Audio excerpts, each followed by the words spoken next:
Assalamu alaikum wa rahmatullahi wa barakatuh. My brothers and sisters, today I will tell you about shirk. But why? What is shirk? Many people don't know what is shirk. You associate something with Allah subhanahu wa ta'ala, this is shirk.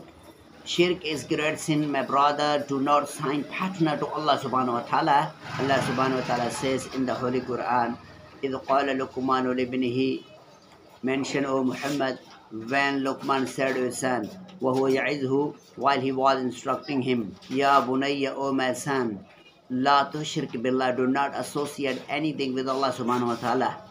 Inna shirka la zulmun azim, indeed association with Allah subhanahu wa ta'ala is great injustice.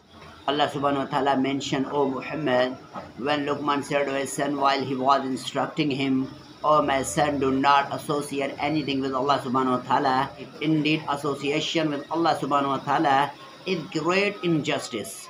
My brothers and sisters, do not compare false gods with Allah subhanahu wa ta'ala. Assalamu alaikum.